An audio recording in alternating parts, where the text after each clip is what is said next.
Good evening. We're still in Genesis chapter 27, and we're in the middle of the story of Rebekah advising her younger son Jacob to steal the family blessing away from Esau, and to do that by deceiving their father Isaac. So starting in verse 14. So he went and took them and brought them to his mother, and his mother prepared savory food, such as his father loved. Then Rebekah took the best garments of Esau, her older son, which were with her in the house, and put them on Jacob, her younger son. And the skins of the kids she put upon his hands and upon the smooth part of his neck. And she gave the savory food and the bread, which she had prepared, into the hand of her son Jacob.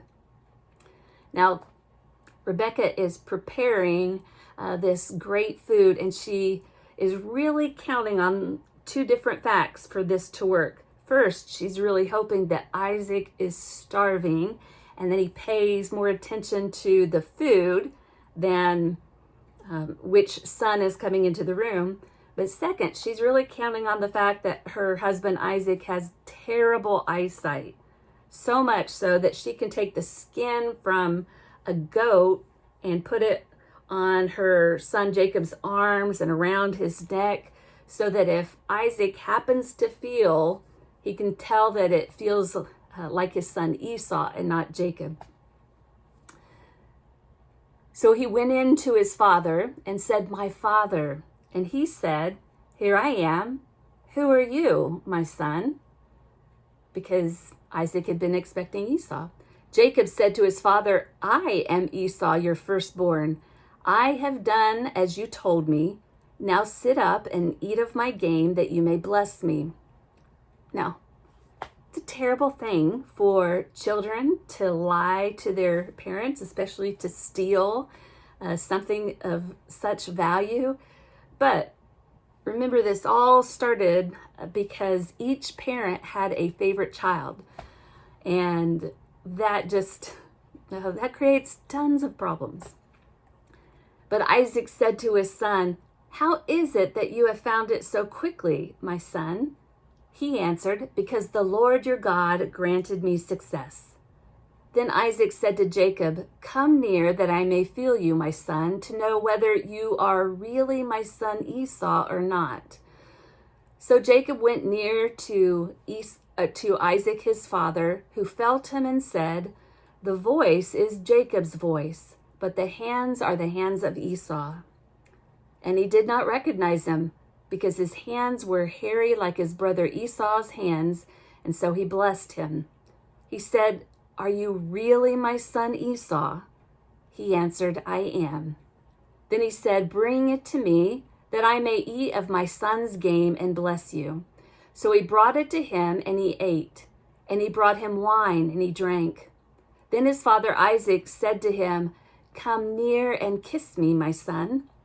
Now it's obvious Isaac has real doubts that Jacob is Esau. He hears Jacob's voice. So he's going through all these kind of attributes to test whether it's Esau or Jacob. So he came near and kissed him, and he smelled the smell of his garments and blessed him and said, "See, the smell of my son is as the smell of a field which the Lord has blessed." That just means that Esau must have smelled like dirt. "May God give you the dew of heaven and of the fatness of the earth and plenty of grain and wine. Let peoples serve you and nations bow down to you. Be Lord over your brothers, and may your mother's sons bow down to you. Cursed be everyone who curses you, and blessed be everyone who blesses you."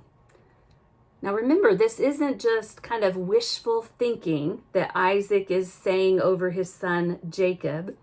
These are words of proclamation, and the power of this blessing is so strong that even though he thinks he's giving it to Esau, by virtue of the fact that he's laying his hand upon Jacob and pronouncing the words, the blessing goes to Jacob. As soon as Isaac had finished blessing Jacob, when Jacob had scarcely gone out from the presence of Isaac his father, Esau his brother came in from his hunting.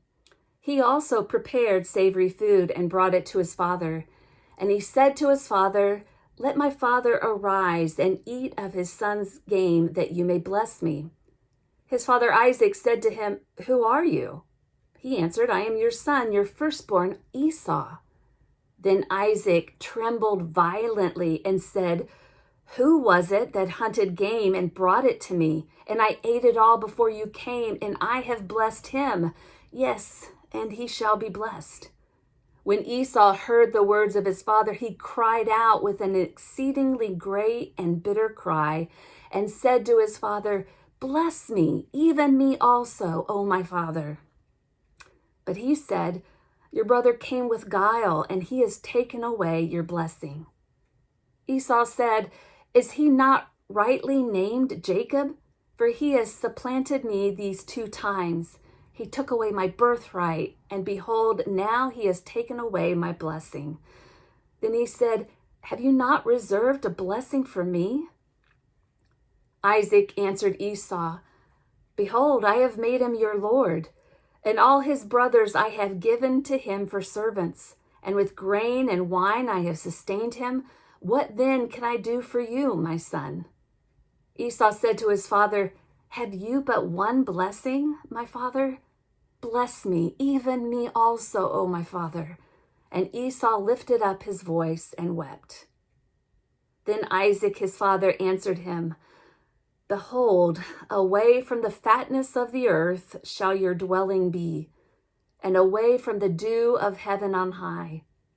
By your sword you shall live, and you shall serve your brother. But when you break loose, you shall break his yoke from your neck."